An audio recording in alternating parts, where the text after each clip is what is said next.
Take this and go get rid of that burden you're carrying in your belly, and when you're done, get out of this house and never come back." My mother-in-law, Isabella's voice was as sharp and cold as steel on a winter night. It had been less than a week since my husband had died. The dirt on his grave was still fresh, and she was already throwing a wad of cash and the address of a women's health clinic in my face. I stood paralyzed, my feet rooted to the cold tiled floor of the house that, until a few weeks ago, I had called my home. In my ears, the echo of her heart-wrenching wails during the funeral still seemed to resonate. But now, in front of me, was not a mother who had just lost her beloved son, but someone else, a stranger of incredible cruelty. My trembling hand instinctively rested on my 4-month belly, where Alex's and my first child was growing. The only seed he had left in this world was growing day by day, and she called it a burden. Just over a week ago, my life was a picture-perfect dream that any young woman would desire. My name is Sophia. I'm a kindergarten teacher in a quiet town in Oregon's Willamette Valley. My life truly changed when I met Alex. He was a civil engineer who had come to my town for a project his company was managing. He was mature, kind, with a warmth in his words. He said he loved my tenderness, my authenticity, my smile, and the patience with which I treated children. The day he asked me to marry him, my family cried with joy. My parents are just farmers, vintners, to be exact, who have worked hard their whole lives, wanting only a good husband, a safe harbor for their daughter. And Alex, in everyone's eyes, was the strongest harbor. My mother-in-law, Isabella, also seemed to appreciate me very much at first. The first time I went to her brownstone in New York City, she held my hand for a long time, endlessly praising how beautiful and good I was. She said her family wanted for nothing, only a virtuous daughter-in-law who knew how to care for the home. She even told me to consider her as my own mother, to tell her anything without hesitation, and I believed her. I naively believed I was incredibly fortunate. I thought the good fortune of my ancestors had allowed me to find a wonderful family-in-law. Our wedding was celebrated with everyone's blessings. I followed Alex to the city to live in a spacious apartment that, he said, was a wedding gift from his parents. My life in the following days was filled with happiness. Alex loved and pampered me to the extreme. Knowing I was new to the city, he took me out every weekend, showing me every street, every corner of the boroughs. He never let me do heavy chores. He always said a teacher's hands were for caring for children, not for arduous tasks. When I told him the news of my pregnancy, he hugged me tightly, spinning me around the living room.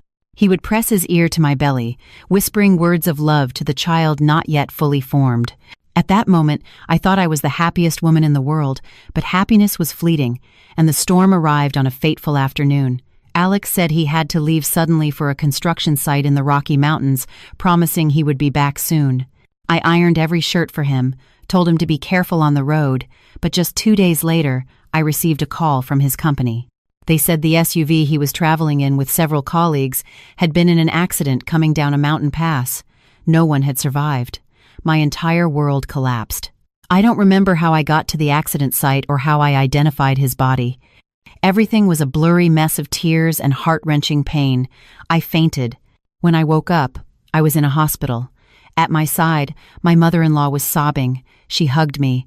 "Sophia, Alex is truly gone. How are you and I going to live now?" At that moment, I felt some comfort, thinking that in the midst of this tragedy, at least I had my mother-in-law by my side, someone to lean on. Alex's funeral was held in an atmosphere of mourning. I was like a ghost. I only knew how to kneel by his coffin, crying until I had no tears left. But as soon as the last guests left, when only the family remained in the house, my mother-in-law changed. She was no longer crying. She sat on the sofa and looked at me with an unfamiliar coldness. She began to blame and reproach me. She said I was a bad omen, that I had brought bad luck to her son. Ever since he married you, his business started to go downhill. And look, now he's lost his life, leaving me, a poor widow, all alone. I was stunned, unable to believe what I was hearing. I tried to explain, but she cut me off. She took my house keys, the car keys. From now on, I manage everything in this house. You can't decide anything on your own. I tried to be patient. I thought maybe the grief over her son's death had unhinged her. I told myself I should understand her, be by her side in these moments. But she took my patience for weakness. Every day she became more despotic. She forced me to do all the housework, cleaning, washing, cooking for the relatives who came to offer condolences. At meals, she only gave me stale bread and water, saying, "A parasitic woman like you is lucky to have anything to put in her mouth." I gritted my teeth and swallowed my tears, consoling myself that I had to be strong for the child in my womb, for the only bloodline Alex had left. And then the height of cruelty came that morning, the moment I recounted at the beginning of the story. After throwing the wad of bills at me, she went straight upstairs, stuffed all my clothes into an old suitcase, and threw it out the door. "Get out!" Her scream echoed throughout the house. The door slammed shut in front of me, locking away all the happy memories and throwing me onto the street.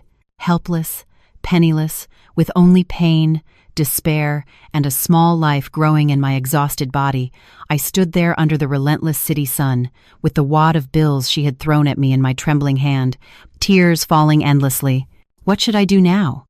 Go back to my town? Make my elderly parents worry and suffer? Or go to that clinic, do what she said, and give up my child? I didn't know. I really didn't know. When a woman is pushed to the abyss, when love and trust are shattered, she will either collapse or find an extraordinary strength to rise. The New York sun beat down on my head, but I felt nothing but an icy chill spreading from my heart throughout my body. I stood motionless in the middle of the crowded sidewalk, still clutching the crumpled wad of cash and the paper with the clinic's address my mother-in-law had thrust at me. The roar of traffic, the laughter and conversations around me seemed to belong to another world, a world I no longer belonged to. I was a lonely island adrift in a sea of strangers, without direction, without support. Where could I go now? To my hometown in Oregon? I couldn't. I couldn't show up with this look of misery, with this growing belly, before my elderly parents. My parents had been so happy for me, so proud of their engineer, son-in-law. If they knew the truth now, that their daughter was being treated worse than an animal by her in-laws, they surely couldn't bear it. Or maybe I should go to that clinic. I looked at the paper in my hand. The letters seemed to dance, mocking my pain. "Get rid of that burden." Isabella's words echoed in my ears, sharp as knives. My eyes filled with tears again. This is my child, Alex's blood, the only living memory he left me. How could I be so cruel? But if I kept the child, what would I live on? A pregnant woman, homeless, penniless, with no relatives in this enormous city. What could I do? I walked and walked aimlessly. My legs were exhausted, and my belly began to ache intermittently. I stopped at a stone bench under a tree and collapsed, hugging my belly tightly, as if I feared someone would snatch it from me. I watched the people passing by. Everyone seemed to be in a hurry. Everyone had a place to go back to. Only I was homeless. I cried. I cried for my wretched fate, for my late husband, and for my unborn child, who was already suffering the absence of a father and was about to be repudiated by his own grandmother. After a long while, I dried my tears. I couldn't die. I couldn't break down here. Even if I had to make the most painful decision, I had to check one last time. I had to make sure my child was still healthy. I didn't go to the address my mother-in-law gave me. I didn't want to set foot in that place where she had probably already arranged everything. I asked for directions on the street and found a small private clinic hidden in a narrow alley. The sign was faded with time. I chose this place for its discretion, and perhaps because it suited my current desperate situation. The doctor who attended me was an elderly man with gray hair and thick glasses, but his eyes behind them were incredibly kind and perceptive. He looked at me, and then at my swollen belly. His voice was deep and warm. "Have a seat, miss. What seems to be the trouble?" I just shook my head. My voice broke. I want an ultrasound." He nodded without asking any more questions, kindly guiding me to the examination table. When the black and white image of my child appeared on the screen, when I heard the strong, regular beats of his heart, thump, thump, thump, thump, all the strength I had tried to build up crumbled. I burst into tears again. Choked sobs that I couldn't contain.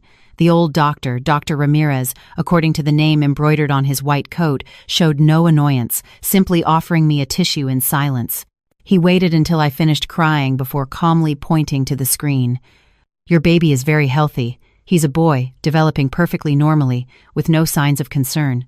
Then he was silent for a long time, so long that I felt something was wrong.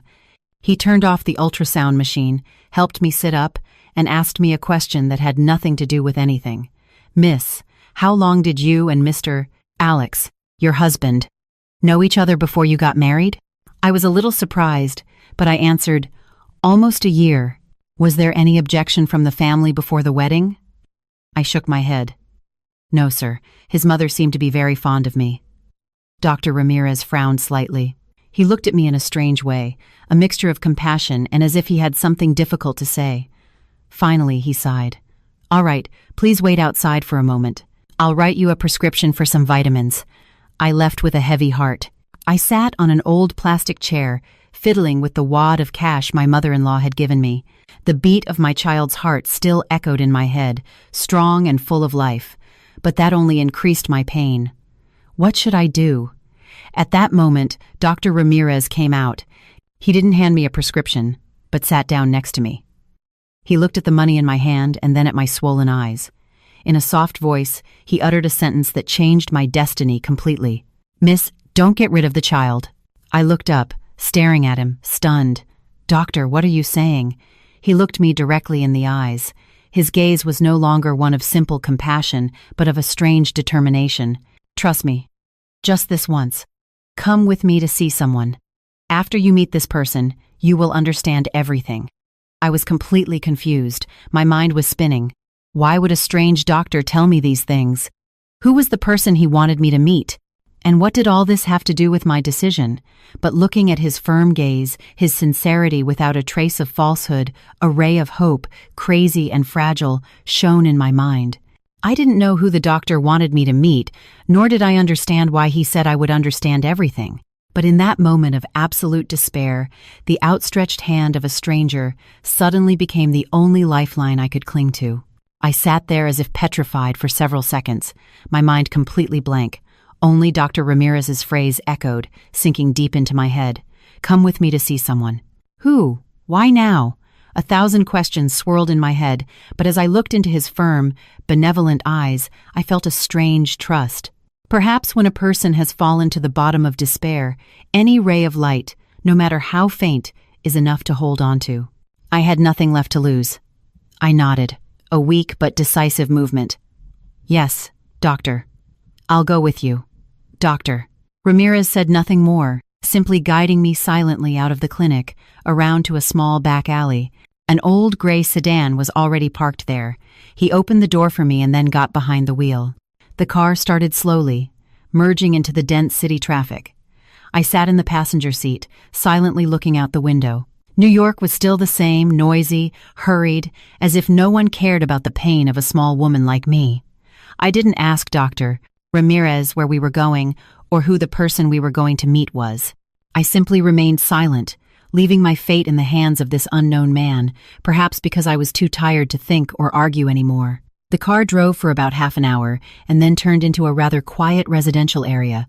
Dr. Ramirez parked in front of a small cafe with a vibrant pink bougainvillea covering the porch. The place didn't have a big sign, just a small wooden plaque with the words Serenity Cafe. The interior was very cozy, with the aroma of freshly ground coffee and old books. A few customers were sitting, reading, talking in low voices. Dr. Ramirez led me to a table in the most secluded corner, where a man was already waiting. When that man lifted his head, my heart seemed to stop. I froze. My lips moved without a sound. Charles. The man was none other than Charles, Alex's best friend, his brother in all but blood. I had seen him several times at the wedding, and when he came to our apartment, he was a cheerful, sociable person and had always treated me very well. But why was he here? What did he have to do with all this? Charles stood up and pulled out a chair for me. His face no longer had its usual radiant smile. In its place was an expression of deep concern and remorse. "Hello, Sophia. Please, sit down.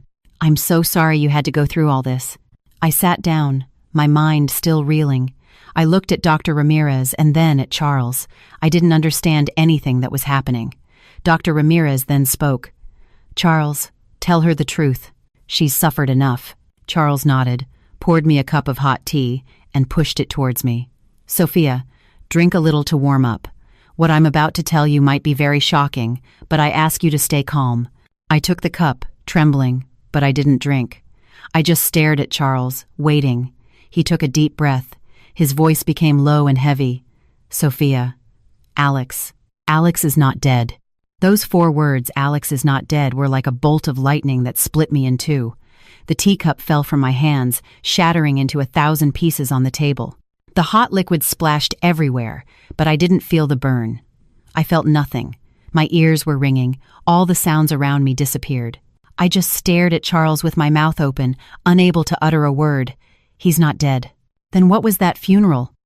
Whose body did I hug? Did I cry over until I passed out? Why? Why did you all deceive me? I know you can't believe it, Charles said in an anguished voice. But it's the truth.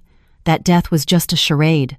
A charade, I repeated in a voice that didn't sound like my own. Why? Why would he do something like that? To deceive me for what? I nearly screamed. Charles gestured for me to calm down. Sophia, please, listen to the end. Alex did it for a reason, a very compelling reason, Charles began to explain. He said that about 6 months ago, Alex's company suffered a major setback. A trusted partner scammed him, taking all the capital and leaving him with a massive debt of several $1 million. The creditors were not ordinary people. They were loan sharks, thugs from organized crime. They not only threatened Alex, but also began to follow and intimidate his family, including me. Alex tried to raise the money by selling everything he could, but it wasn't enough. Charles's voice broke. He knew that if it continued like this, not only he, but you and the child in your womb would be in danger. Those people stop at nothing. That's why he made the most painful decision, to fake his own death. It was the only way to escape his pursuers, to protect you and the child. He came to me and Dr. Ramirez, the only people he could trust, for help. The body at the funeral was that of a homeless man of similar build who had died of a serious illness. We handled all the paperwork and arrangements with complete discretion. I listened, tears streaming down my face. The pain of losing my husband seemed to be relived, but this time it was mixed with shock, anger, and also a small ray of joy. He was alive. My husband was still alive. But why? Why didn't he tell me? Why did he let me suffer such extreme pain alone? Charles seemed to read my thoughts. Alex didn't dare tell you. He was afraid you wouldn't be able to handle it, that you would worry and reveal the secret. He just wanted you and the child to be absolutely safe. He instructed me to tell you the truth only if you were truly cornered. I burst into tears. It turned out that everything that had happened, the pain, the loneliness, was part of his plan, a cruel plan, but one born of love and sacrifice. But then another question arose in my mind, sharp as a blade. What if my mother-in-law, Isabella, also knew all this? And what if everything she had done to me was not the blind grief of a mother who had lost her son? That question flashed in my head, cold and terrifying, and I stopped crying. I looked up at Charles, my eyes full of suspicion. Charles? And my mother-in-law? Did she know about this? Charles's face showed a flicker of confusion. He glanced at Dr. Ramirez as if seeking help.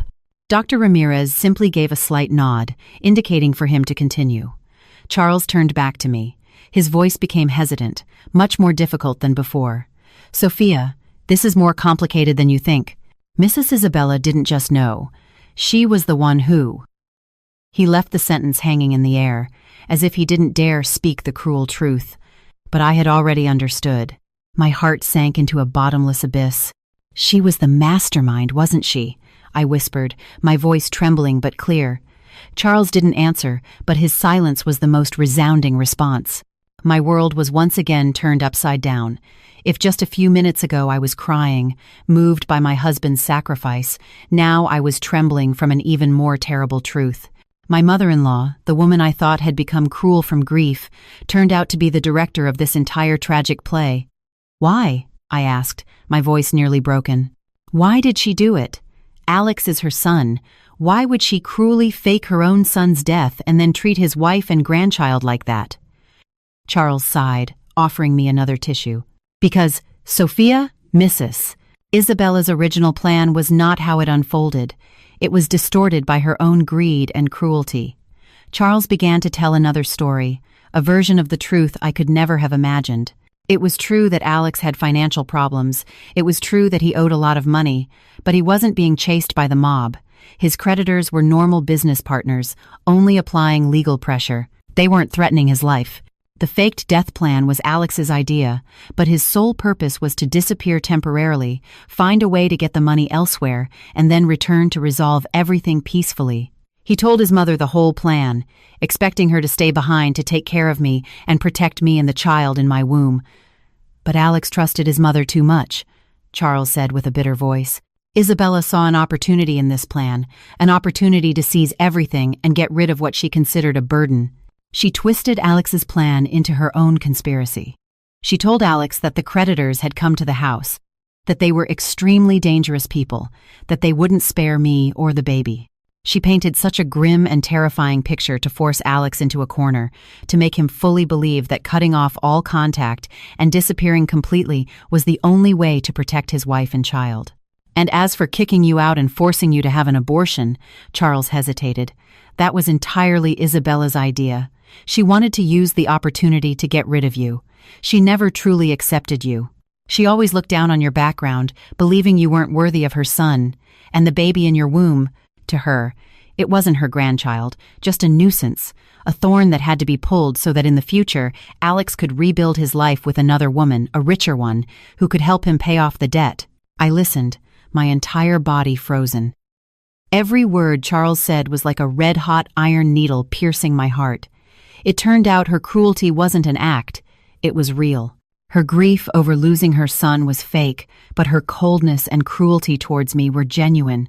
She had used her own son's tragedy to carry out her selfish plan. She had deceived not only me, but also Alex, everyone. How could a mother be so ruthless? She preferred her son to live in torment, full of remorse, for her own grandchild not to be born, just to satisfy her calculations and her class prejudices. I couldn't cry anymore. The pain seemed to have surpassed the limit of tears. Now, in my heart, there was only extreme indignation and an infinite feeling of disgust. "And where is Alex now?" I asked in a hoarse voice. Charles shook his head. "I don't know for sure either. After arranging everything, he left following Isabella's instructions. He thinks he's doing the right thing to protect you. He has no idea that back home, his own mother is pushing you to your death."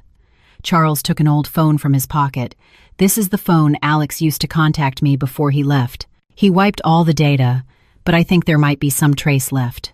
He told me, if anything bad happens to Sophia, give this to her." I took the phone, trembling.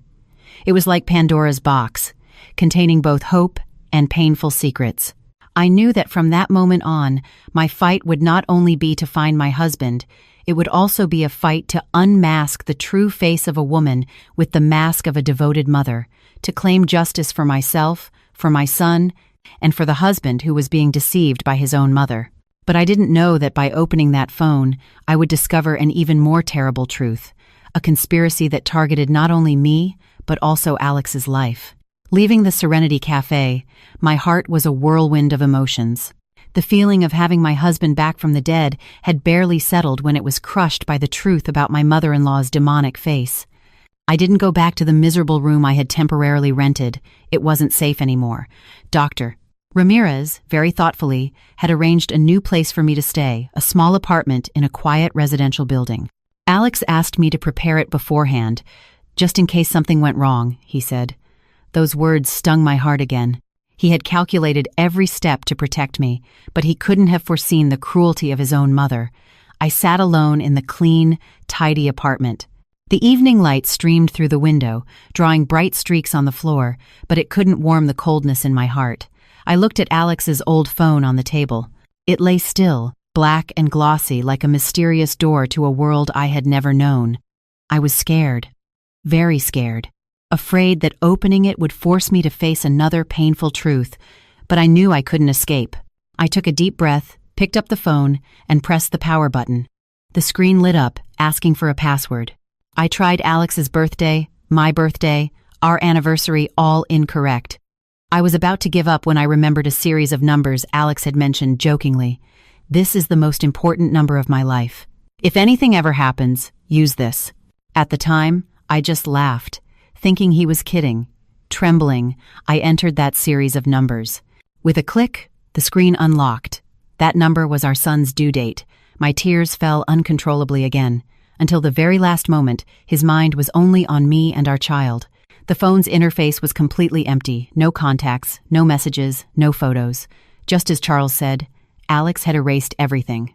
Disappointed, I was about to turn it off when I saw a strange app with the icon of a small notebook called Memories. I tapped on it. It asked for a password again. This time, I didn't have to think hard. I typed my name, Sophia, and the last secret door opened.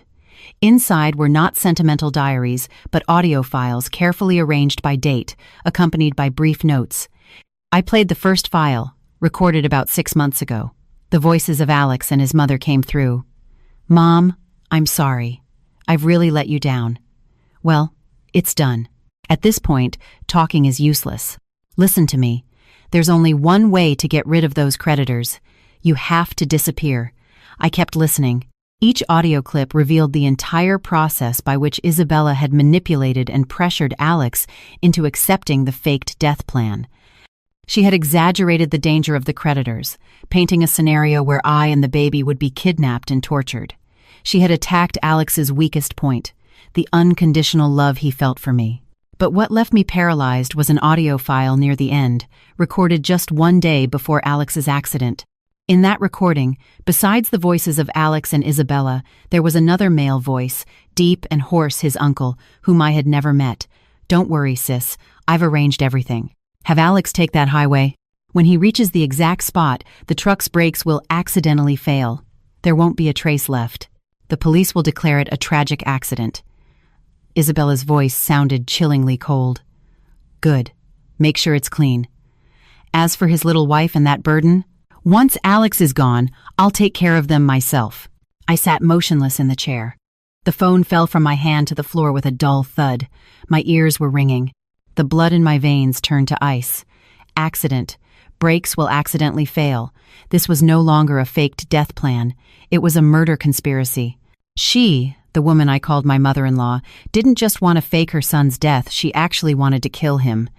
She wanted her son to die for real, so she could keep all the fortune, so she could get rid of me and the grandchild she hated.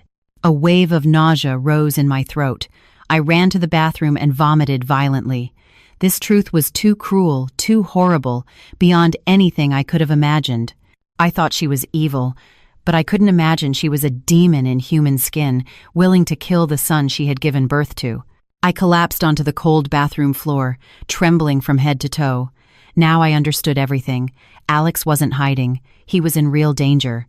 Maybe he had realized something strange about his mother's plan, and that's why he recorded the conversations. Maybe he hadn't followed the route they had laid out for him. But where was he? Was he safe? I picked up the phone. My hand was still shaking. I knew I couldn't just break down here. I had to find him. I had to save him. This fight was no longer about claiming justice. It was a fight to save my husband's life from the clutches of a diabolical mother. But where to begin? When all the clues seemed to have been cut off, the shock and horror after discovering my mother-in-law's plot to murder my husband nearly paralyzed me. I stayed motionless on the cold bathroom floor, my mind blank, not knowing what to do. Save Alex. But how? I didn't even know where he was. Call the police? But the only proof was a recording on an old phone. Would they believe me? Or would they think I was a widow in shock, speaking nonsense? I felt like I was in the middle of a dense fog, with no way out, not a single ray of light. Just then, the doorbell rang. I jumped. Who could it be at this hour? Could it be Isabella's men, coming to take care of me? I held my breath and tiptoed to the door to look through the peephole. Outside stood Charles. He looked very impatient, constantly glancing around. I hesitated for a moment but decided to open it. As soon as he saw me, Charles sighed in relief. "My God, Sophia, why weren't you answering your phone? Are you okay?" I just shook my head. Let him in and locked the door. I didn't say anything, just handed him Alex's phone with a still trembling hand. Charles took it, looking at me strangely. I opened the Memories app and pointed to the last recording. He put on headphones, and his face gradually changed from surprise to astonishment, and then to fury. When the recording finished, he took off the headphones. His eyes were bloodshot. His hand clenched the phone so tightly his veins stood out. "Damn animals," he hissed through gritted teeth. I suspected something was wrong. Isabella's attitude was too calm, too calculated, but I never imagined she would be capable of doing this to her own son. "Charles, what do we do now?" I asked in a desperate voice. "I'm afraid Alex is in danger. We have to find him." Charles paced back and forth in the room, trying to calm himself. He thought for a moment and then said, "Sophia, listen to me. First, we can't act rashly. If Isabella finds out we've discovered her plan, she won't hesitate to use any means to silence us, and Alex will be in even more danger. Second, I'll try to contact Alex. Before he left, we agreed on some secret signals in case of an emergency. I'm not sure if it will work, but we have to try." "And me?" I asked. Charles looked at me with determination. "You have to keep acting. You have to play the part of a pitiable, grieving wife who completely believes the story her mother-in-law has created. You have to make her believe you're still in the palm of her hand. Only then will she let her guard down, and we'll have time to act." Charles's words were like a ray of light in my chaotic mind. It was true. I couldn't break down now. I had to be calm, be strong. I had to become the best actress to deceive that demon. The next day, I called my mother-in-law. I cried on the phone, telling her I had thought it over, that I couldn't live without my child, that I wouldn't have an abortion. But I also told her I was too heartbroken to stay in that house. I said I would find a quiet place to carry my pregnancy, to wait for the baby's birth. Isabella, on the other end of the line, after a moment of silence, surprisingly agreed. "Well, if you've decided, do as you wish. Consider it me giving you a chance." She hung up. I knew she didn't agree out of compassion, but because my disappearance would make her plan even more perfect. A widow so grief-stricken that she leaves, never to return. A script too believable. In the following days, Charles and I began a race against time. Charles, through his contacts, tried to follow the few clues Alex might have left. For my part, I started my own investigation. I remembered every little detail of my days with Alex. Stray phrases, places he had mentioned, friends he rarely saw. And then a vague memory flashed in my mind. He said it was where his maternal grandmother had spent her last years. He said the place was very peaceful, far from the world. He even joked, "If we ever get too tired, we'll retire here, okay?" At the time, I just laughed, but now my gut told me there was something about that place. I quickly searched online for information about the retreat. It was called Street Jude's Retreat, deep in the Adirondack Mountains, almost a day's drive from the city, a place practically isolated from the outside world. Could he be there? I told Charles about this. He also thought it was a very valuable clue. Alex loved his grandmother very much. That could be the only safe place he thought of, Charles said. But the road there is long and dangerous. And you're pregnant. You can't go. Let me go. I shook my head. No, I have to go. I have to see it with my own eyes. Besides, if only you go, he might not show himself. But if I'm there, maybe he'll trust more. After some discussion, Charles finally agreed, but on the condition that Dr. Ramirez accompany us to take care of me. The journey to rescue my husband had officially begun, but I didn't know that this trip to the rugged mountains was not just a search, but another trap waiting for us. And the trapper, this time, was someone I could never have imagined. The decision was made. We couldn't waste a second. That very night, we prepared for the trip to the Adirondacks. Charles arranged to rent a spacious and discreet minivan. Dr. Ramirez meticulously prepared a complete first aid kit, from pregnancy medications and vitamins to emergency supplies. As for me, I only packed a couple of loose-fitting clothes and, most importantly, Alex's old phone. It was my talisman, the only evidence that could change the course of events. At dawn the next day, while the city was still shrouded in morning fog, our car set off quietly, leaving behind the noisy, scheming metropolis. I sat in the back seat, my hand instinctively on my belly. My little one seemed to sense his mother's tension. He gave me a gentle kick, as if to comfort me. I looked out the window. The tall buildings receded, giving way to green fields and the familiar country roads. An indescribable feeling washed over me. I was on my way to save my husband, whom everyone believed to be dead. a journey as absurd as it was heroic. During the drive, we barely spoke. Doctor Ramirez would turn around occasionally to ask if I was tired, if I needed to rest. Charles focused on driving, his face tense and determined. Occasionally, he would glance at me in the rearview mirror with a look full of concern and a hint of remorse. I knew he blamed himself for not recognizing Isabella's true face sooner, for letting me suffer alone. The journey took almost 2 days. The landscape constantly changed, from the fertile plains to the rolling hills, and finally to the winding and dangerous mountain roads of the Adirondacks. The deeper we went, the purer and colder the air became. Small stone villages clung to the mountainsides. Smoke rose lazily from chimneys, a peaceful scene that completely contrasted with the storm raging inside me. Finally, on a gray afternoon, after asking for directions several times, we arrived at the foot of the mountain where the small trail leading up to Street Jude's retreat began. The retreat clung to the summit, appearing and disappearing among the clouds. The path was just a narrow, steep, and slippery cobblestone trail.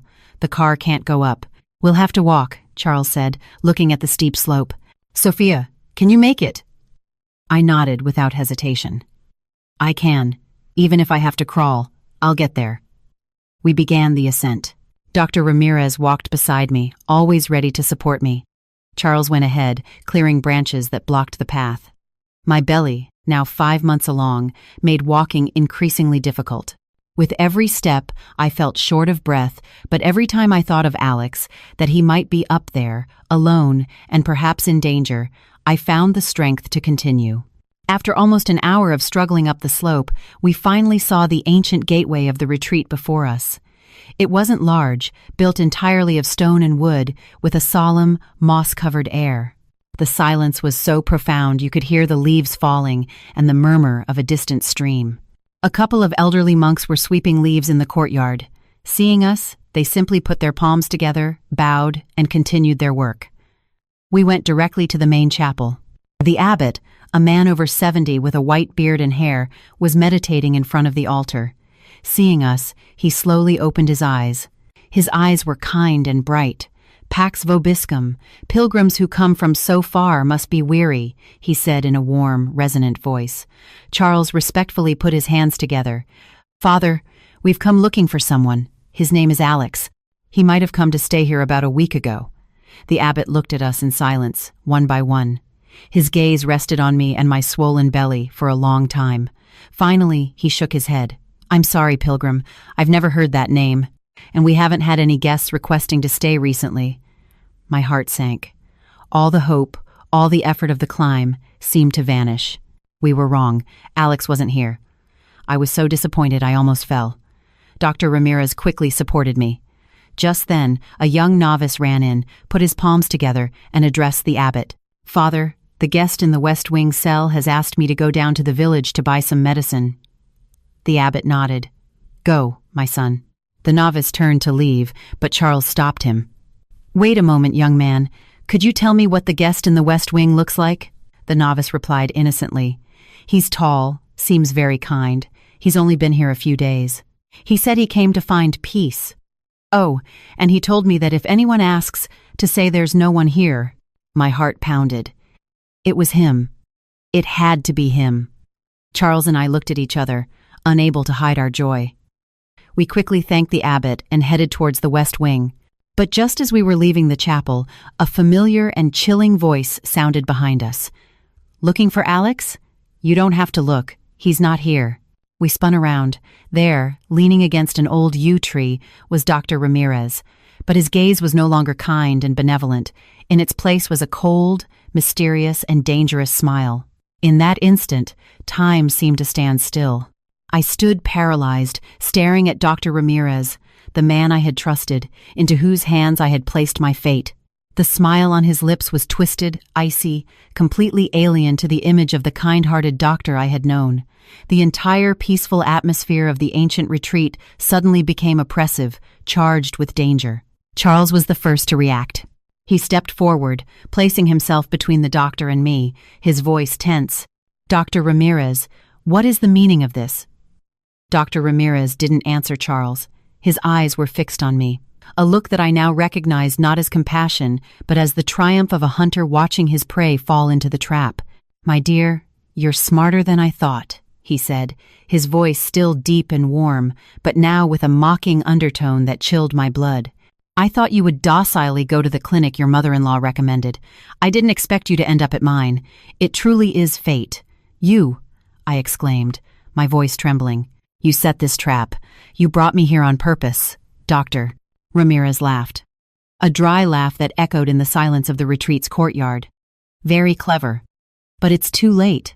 Alex is not here. He has never been here. This place is just a trap I prepared to lure you in." "Why?"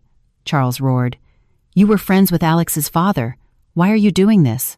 Why did you ally with Isabella to harm him?" "Friend? Doctor," Ramirez sneered. "Alex's father and I were never friends. I hate him. I hate him to the core, and I've waited 30 years for this opportunity." Then he began to tell a story from the past, a story full of hatred and betrayal. It turned out that Dr. Ramirez and Alex's father had been best friends in their youth, starting a business from scratch. But when the company began to prosper, Alex's father betrayed him, stealing all his shares and leaving him on the street without a penny. Not only that, but he also used deceit to steal the woman Doctor Ramirez loved most, the one who would later become Alex's mother. "That man took everything from me," Dr. Ramirez hissed, his eyes bloodshot. "It took me years to rebuild my career to get where I am today. I swore I would make his entire family pay. I would make them taste the feeling of losing everything, just like I did back then." His plan for revenge had been prepared with diabolical precision. He approached Isabella, taking advantage of her greed and stupidity to turn her into a pawn in his game. He was the one pulling the strings, the one who taught Isabella how to manipulate Alex, how to stage the faked death. "She thinks she's so smart, but she's just a stupid puppet," Dr. Ramirez mocked. "And Alex, he's just like his father.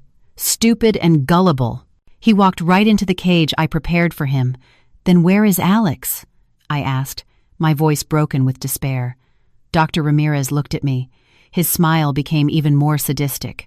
"He's in a very safe place, a place he can never return from. And you, my dear girl, you and that burden you're carrying will soon join him." Just as he finished speaking, 4 burly, menacing-looking men emerged from behind the trees, surrounding us. Charles quickly pushed me behind him, taking a defensive stance. "What do you want?" he shouted. "Doctor!" Ramirez said nothing, just gestured with his head.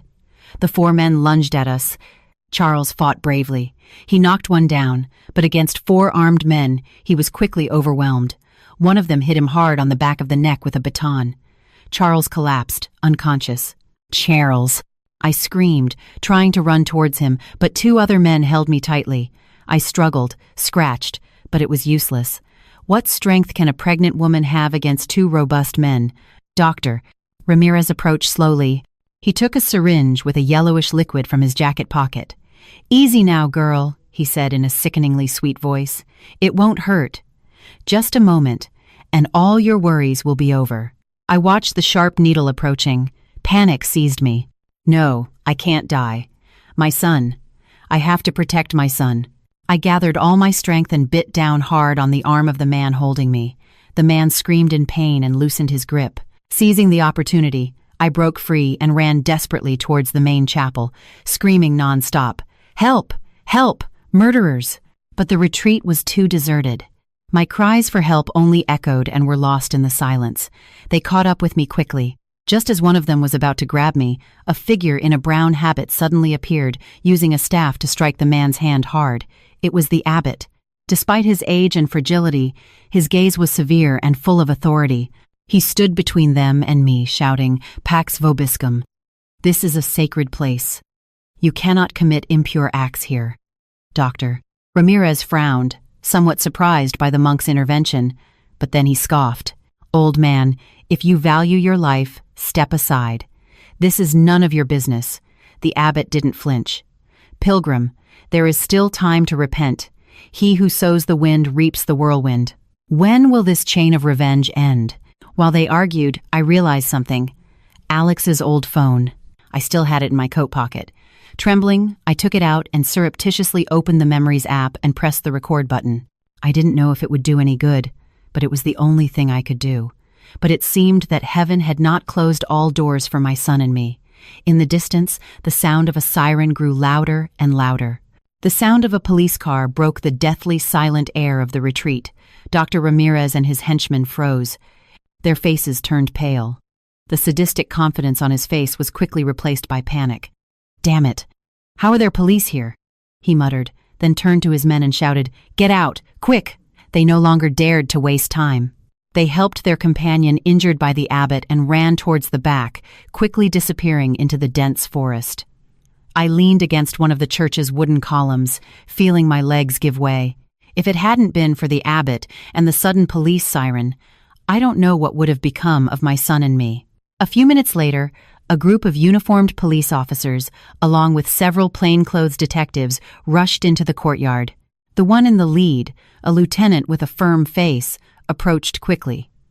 "We received a tip about a possible homicide here. Is everyone all right?" The abbot put his hands together. "Pax vobiscum. Thanks to your timely arrival, this young woman was about to face great danger." The lieutenant looked at me and then at Charles, who was lying unconscious on the ground. "Call an ambulance.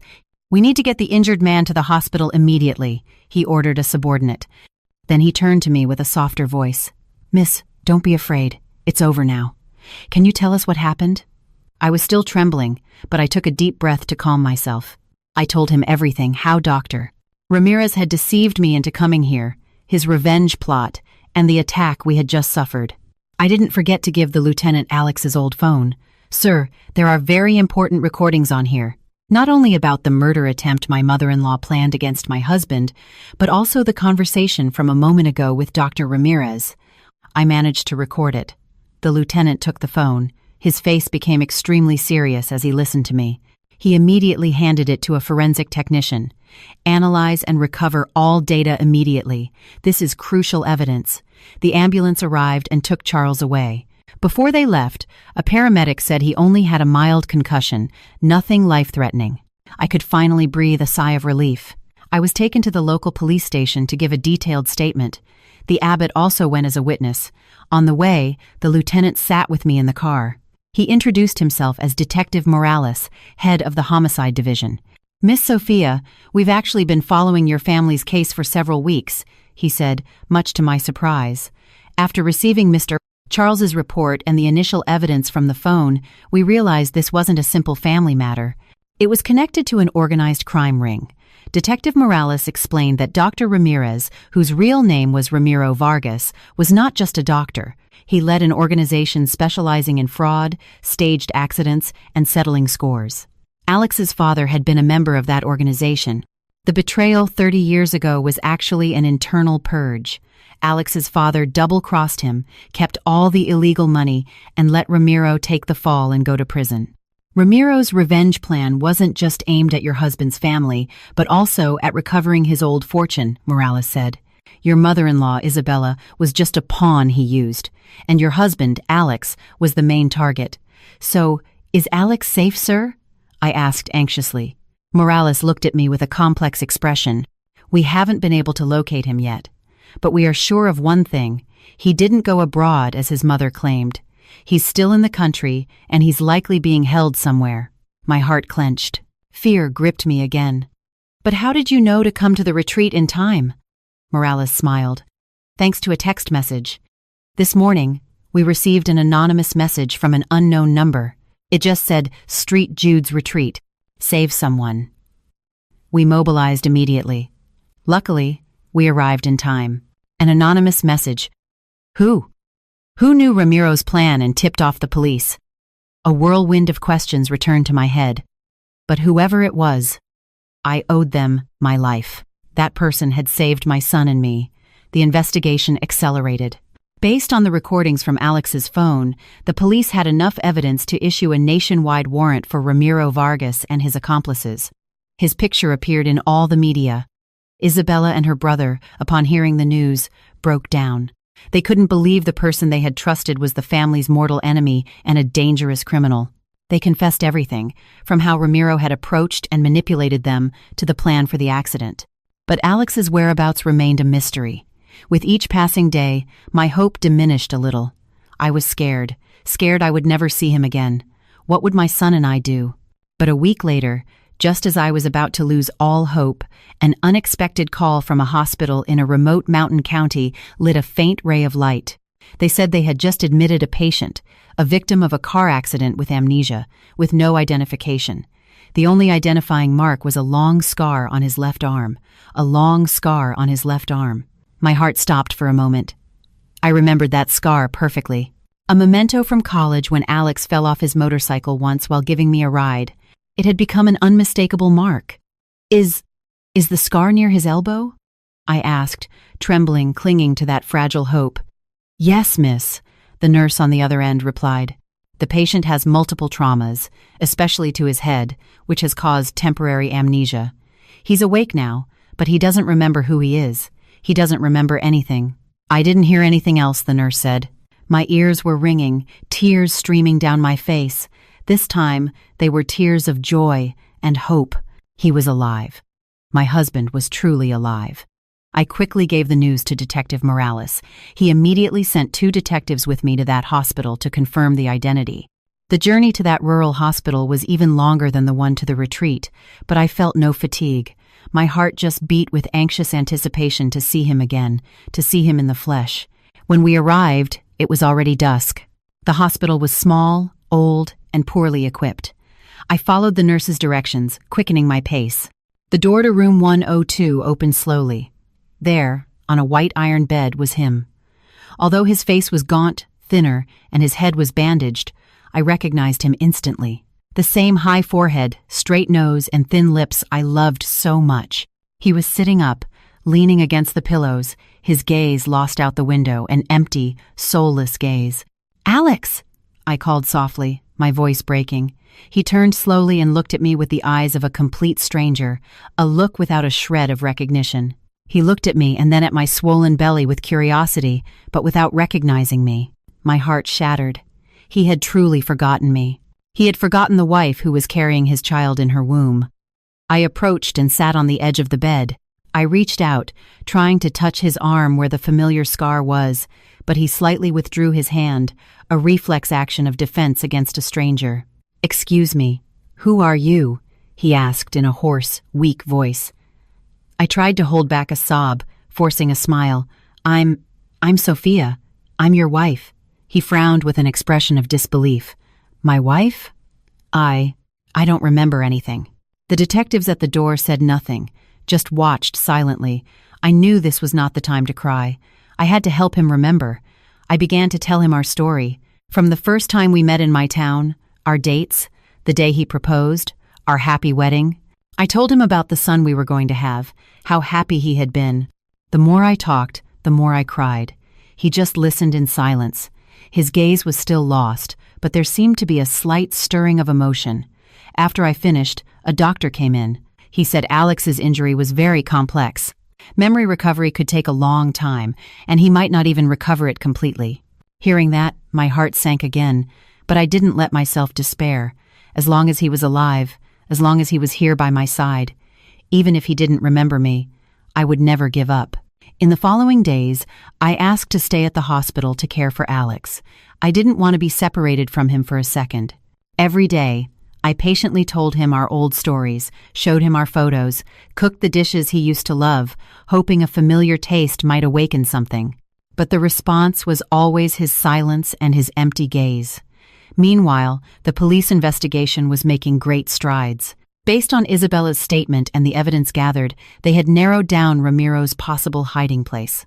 Detective Morales told me that Ramiro was an old, cunning fox, that he wouldn't be easy to catch, but he also believed that justice, though slow, always arrives. One afternoon, while I was peeling an apple for Alex, he suddenly spoke. "You say you are my wife. Then why? Why am I here alone? Why has no one else come to see me?" His question left me frozen. I had never told him about his mother's and Dr. Ramirez's conspiracy. I was afraid it would be too great a shock for him in his current state. I just told him that the family was busy with important matters and couldn't come, but it seemed that even though he had lost his memory, his instinct was still intact. He looked at me, and his gaze was no longer that of a complete stranger, but had a hint of scrutiny. Are you hiding something from me?" I didn't know what to answer. I just lowered my head and continued peeling the apple in silence. I didn't know that this very question would be the key that would unlock a bolted door of memory, and that the truth he was about to remember would be linked to an even more surprising secret: the identity of the person who tipped off the police to save me that day. Alex's question echoed in my mind, preventing me from finding peace. He had lost his memory, but his instinct seemed incredibly sharp. I knew I couldn't hide it from him forever. As painful as the truth was, he had a right to know. But how could I tell him when every detail of the story could be a stab to his already fragile psyche? I decided to start with the simplest things. That night, after the nurse had checked on him, I sat beside him on the bed and took his hand. "Alex, I know you have many questions. I'm not going to hide anything from you anymore. But I need you to promise me that whatever you hear, you'll stay calm, okay?" He looked at me, still with a hint of doubt, but finally gave a slight nod. I began to speak slowly, trying to keep my voice from trembling. I didn't immediately tell him about the murder plot by his mother and Dr. Ramirez. I only told him about his company's difficulties, his decision to fake his death to protect me. I told him about my pain, thinking I had lost him forever. I told him how his mother had treated me afterwards. The more I talked, the more I was unable to hold back my tears. Alex listened in silence. His hand, in mine, squeezed slightly. He said nothing, but I saw in his empty eyes waves of emotion beginning to form. "So, my mother kicked you out and forced you to get rid of our child?" he finally spoke. His voice was hoarse, incredulous. I nodded. The tears were falling again, but I didn't do it. I kept our son. He looked at my belly, then at me, with an incredibly complex expression, a mixture of pain, guilt, and a hint of gratitude. Slowly, he raised his hand as if to touch my belly, but withdrew it halfway. "I'm a terrible husband," he murmured. It was the first time since he woke up that he used the pronoun I to refer to himself. A tiny change, but one that ignited a great hope in me. Perhaps his memory was returning. A few days later, Alex's health improved significantly. He could already walk around the room by himself. Every day I was by his side, continuing with our stories. It seemed that the sweet memories were gradually filling the void in his mind. He began to remember scattered fragments. The image of my radiant smile on our wedding day, the feeling of our son's first kick in my womb. Each time, he would squeeze my hand tightly, apologizing over and over again. Meanwhile, outside, the hunt for Ramiro continued relentlessly. Detective Morales told me that Ramiro was an extremely cunning criminal. He constantly changed hiding places, making the law enforcement's job very difficult. But he also assured me that the net was tightening, that his capture wouldn't be long. One morning, while I was reading a book to Alex, he suddenly sat up, clutching his head with both hands, his face contorted in pain. "Alex, what's wrong?" I exclaimed, alarmed, holding him. He didn't answer, just squeezed his eyes shut, muttering unintelligible words. "The truck, that road, Ramirez." Then he opened his eyes wide and looked at me. His gaze was no longer empty but filled with pure horror and recognition. Sophia, I remember now," he said in a trembling voice. "I remember everything. That day, it wasn't an accident. Someone tried to kill me." His memory had returned. Not the sweet memories, but the most terrifying one of all. He recounted that on the day of the accident, while driving on the lonely mountain road his mother had indicated, he felt something was wrong. He had secretly checked the location on his phone and discovered that the road did not lead to the place his mother had told him. At that very moment, he received a strange text message. "Turn around immediately. It's a trap." But it was too late. A truck appeared from behind at full speed and rammed his car. "I only had time to swerve the wheel and send the car off the cliff," Alex said, still trembling. "After that, I don't remember anything else until I woke up in this hospital." "A strange message? Who sent it to you?" I asked, my heart pounding. Alex frowned, trying to remember. "I don't know. It was an unsaved number. But I remember, before I left, I gave my backup phone number to one person. Someone I trusted could help you if something happened to me. I told him if he couldn't contact me, to notify the police." I froze. Who was this person? The person who sent the warning message to Alex was the same one who tipped off the police to rescue me at the retreat. This person knew Ramiro's entire plan, but had been secretly helping us from the shadows. Who was this mysterious hero, and why was he doing it? The terrifying memory of the accident threw Alex into a state of great agitation. He kept talking about the truck, the mountain road, and the mysterious warning message. With great difficulty, along with the nurses, we managed to calm him down and administer a sedative. Seeing him asleep in bed, his face still marked by fear, I felt a sharp pain in my heart for the horrible things he had to go through, and all of it alone. As soon as Alex fell asleep, I immediately called to inform Detective Morales. He was very surprised to hear that Alex had regained his memory. "Excellent," he said. "This is a crucial turning point. Alex's testimony will be the most direct and compelling evidence to charge Ramiro and his accomplices with attempted murder. Stay by his side, take care of him, and encourage him. We'll send someone soon to take his official statement, but what intrigued me most was the identity of that mysterious person. I asked Alex about it when he was calmer. He frowned, struggling to search his damaged memory. He couldn't remember who it was. "Sophia," he said in a helpless voice. "I just remember he was an old friend, someone I trusted a lot, but with whom I had lost contact. I ran into him by chance a few days before everything happened. I felt something wasn't right with my mother's plan, so I gave him the backup number and asked him to keep an eye on you, an old friend he had lost contact with. The information was too vague, but I was sure this person played a crucial role in the whole case. Not only had he saved both Alex's and my life, but he probably knew other secrets we were not yet aware of." In the following days, while we waited for Alex's full recovery, we spent some truly quality time together, without deceptions, without secrets. We reminisced about old times, talked about the child who was about to be born. The pain and fear seemed to have brought us closer, making our love deeper and stronger than ever. A week later, Detective Morales and some inspectors came to the hospital to take Alex's official statement. He recounted the entire event in detail and clarity. His testimony perfectly matched the evidence the police had gathered. "With this testimony, we have sufficient grounds to issue an international arrest warrant for Ramiro Vargas," Morales said. "He won't be able to escape." Meanwhile, in our home city, the trial of Isabella and her brother was held. With irrefutable evidence, both received fair sentences for fraud and conspiracy to cause harm. I did not attend the trial. For me, it was all over. I only hoped they could use the rest of their lives in prison to repent for their sins. Our life slowly returned to normal. Alex's health improved rapidly.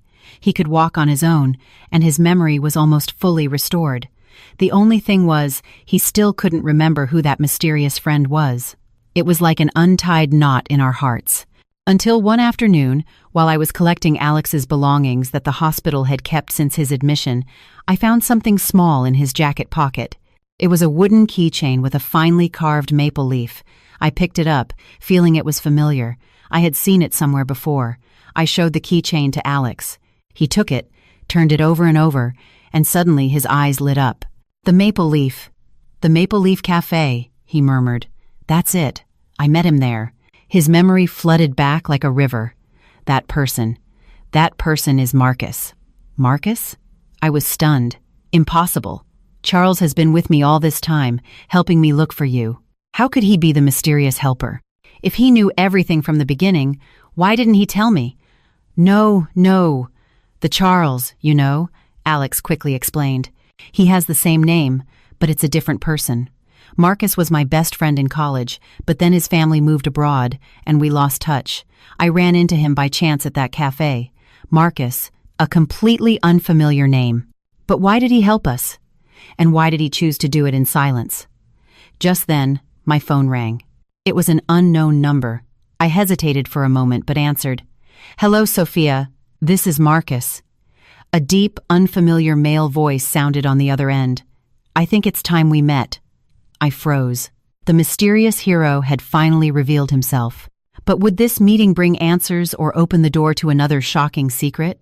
The unexpected call from the man named Marcus left me as shocked as I was expectant. After so many days of speculation, the silent hero had finally decided to show himself. I agreed to meet him. The appointment was set for the next afternoon at the same Maple Leaf Cafe where he and Alex had coincidentally reunited. Alex wanted to come with me, but I refused. I wanted to face this person alone, to hear for myself the answers to all the questions that had piled up inside me. I arrived at the meeting place a few minutes early. The cafe was small and cozy, decorated in a vintage style. I chose a table near the window where I could watch people pass by. My heart was racing, a mixture of anticipation and nervousness. Who was this man, after all? And what was his true purpose? At the appointed time, a tall man, dressed in a simple but elegant white shirt, entered the cafe, glanced around, and walked straight to my table. His face was firm, intelligent, and his deep eyes, which seemed to hold many stories, stood out. "Hello, Sophia. I'm Marcus," he said, extending his hand. His voice was deep and warm, exactly like the one I had heard on the phone. I shook his hand, feeling the warmth and firmness of his grip. "Hello. Thank you for coming. And thank you for everything." Marcus smiled, a slight smile, but with a touch of sadness. "You're welcome. I just did what I thought was right." We sat down. After a few seconds of awkward silence, I got straight to the point. "Mr. Marcus, I really don't understand why you helped us and how you knew Dr. Ramirez's plans so well." Marcus didn't answer immediately. He looked out the window with a distant gaze, as if reliving a long story. Finally, he turned to me and revealed a truth that left me even more stunned than when I discovered my mother-in-law's conspiracy. "Because, Sophia, Ramiro Vargas is my biological father." I felt as if an electric current ran through my body. Biological father. Dr. Ramirez, the demon who had shattered my family, was the father of the man who had saved our lives. It was too absurd. Too illogical. How? How is that possible? I stammered. "If he's your father, why did you go against him?" "Why did I go against him?" Marcus continued for me, his voice laden with bitterness. "Because he doesn't deserve to be called a father. He's a monster, and I know that better than anyone." Marcus began his story. He was the result of an extramarital affair between Ramiro and his mother. His mother was deceived and abandoned by him right after Marcus was born. His childhood was a succession of days lived in the contempt and rejection of others. It wasn't until he was older that he discovered the truth about his father. He sought him out not for affection, but for an answer. But he only found coldness and denial. "He saw me as a stain, a bothersome existence," Marcus said, clenching his fists. "But I didn't give up. I've been secretly following him for years, collecting evidence of his crimes. I wanted to bring him to light, to make him pay for what he did to my mother and his other victims. The chance encounter with Alex was a turning point. When he heard Alex talk about his financial problems and his mother's strange behavior, Marcus suspected his father's hand was behind it. He advised Alex to be careful, which is why Alex entrusted him with the backup phone number. When Alex stopped responding, I knew something bad had happened, Marcus continued. I used my contacts to investigate and discovered the whole conspiracy. I tried to warn Alex, but I wasn't in time. Then I knew he wouldn't spare you or the baby, so I found a way to tip off the police. I listened with a mixture of indescribable emotions. I felt compassion for Marcus's fate and admiration for his courage and righteousness. He had carried a heavy burden, fighting alone against his own criminal father. "And what do you plan to do now?" I asked. Marcus looked at me. There was no longer hatred in his eyes, only a deep sadness. "They've already caught him. That's the price he has to pay. I'll testify at the trial. I'll tell the whole truth. After that, I'm leaving here. I'll take my mother somewhere far away to start a new life, a life without the ghosts of the past." We sat in silence, finishing our now cold cups of tea. The story had come to an end. All the secrets had been revealed. The wicked had paid for their crimes. The wounded had also found their own path. I knew that after this meeting, I would probably never see Marcus again. But his image, that of a silent hero, a son who dared to confront evil, even when that evil wore the face of his own father, would be forever etched in my memory. But life always has surprises in store. As Marcus and I were preparing to leave, my phone suddenly rang. It was Detective Morales. His voice on the other end was extremely urgent. "Sophia, get to the hospital right now. Something serious has happened." My heart clenched. "Alex? Has something happened to Alex?" "It's not Alex," Morales replied in a rushed voice. "It's Ramiro Vargas. He's escaped from custody." Escaped. Those two words were like a lightning bolt that left me stunned. Ramiro, the demon who had caused so much evil, who had been captured and should be in prison awaiting trial. How could he have escaped? Marcus, beside me, also froze. His face paled, and the peace that had just appeared in his eyes was replaced by extreme tension. "I'm on my way now," I told Morales and hung up. "Let's go," Marcus said in a decisive voice. He took my hand and pulled me out of the cafe. "This is not the time to panic. He's escaped. His first targets will be the most important witnesses, me, you, and possibly Alex." Marcus's words were like a bucket of cold water that brought me back to my senses. It was true. Ramiro was a cunning and ruthless fox. He wouldn't hesitate to use any means to silence those who could testify against him. My son, Alex, and I were in real danger. We ran to the car and headed straight for the hospital. Throughout the journey, Marcus was constantly on the phone, probably to his contacts to get more information. Beside him, I felt my heart in my throat, fear coursing through my body. I wasn't afraid for myself. I was afraid for Alex, and for the child I was carrying. When we arrived at the hospital, the area was already cordoned off by the police. Detective Morales was waiting for us at the entrance, his face serious. As soon as he saw us, he approached quickly. "Thank God you're okay," he said with evident relief. "What happened? How could he have escaped?" Marcus asked directly. Morales sighed. "He faked a heart attack. He took advantage of the transfer to the hospital for treatment. He conspired with some of his men who were waiting outside. They attacked the officers guarding him and fled. They had it all planned. And Alex?" I asked anxiously. "He's safe," Morales reassured us. "We've placed 24-hour surveillance on his room. He won't be able to get close. But the problem is, we can't protect you forever. Ramiro is on the loose. He's like a cornered beast. He'll become extremely dangerous." Marcus clenched his fists. "So what do we do? Wait here for him to come?" "No," Morales denied. "We have to get ahead of him. We need to figure out where he might go. The place he considers safest. The safest place? Where could a fugitive hide?" As everyone thought, I remembered a detail from the conversation I had heard on Alex's phone. The recording between Isabella and her brother. They had mentioned a place. "The old warehouse at the port," I said suddenly. All eyes turned to me. I remember in the recording, my mother-in-law and her brother talked about taking care of my husband if the plan failed. They said they would take him to an old warehouse in the port area of Valencia. I corrected myself. An old warehouse on the Brooklyn docks. It was one of my father-in-law's old, illegal bases of operation. Morales and Marcus looked at each other, a spark of understanding in their eyes. "It's very possible," Morales said. "It's an ideal place to hide, discreet, and with an easy escape route by sea if they're discovered." Without hesitation, Morales grabbed his radio and ordered a special operations team to secretly head to the port area to investigate. "Now, the important thing is for you two to be in a safe place," Morales told us. "We'll take you to a police safe house." I shook my head. "No, sir. I'm not moving from here. I want to stay with Alex." I looked towards his room with determination. He's just recovered his memory. His emotional state is very fragile. I can't leave him alone at a time like this. "But it's very dangerous," Morales objected. Marcus intervened. "Detective, let her stay. I'll stay with her. I won't let Ramiro get near them." Seeing our determination, Morales finally agreed. He reinforced security at the hospital, turning the hallway leading to Alex's room into an impassable zone. That night, the hospital was plunged into an atmosphere of suffocating tension. I, Marcus, and 2 police officers stood guard in Alex's room. We had informed him of Ramiro's escape. He said nothing, just squeezed my hand tightly, his eyes full of worry. No one could sleep all night.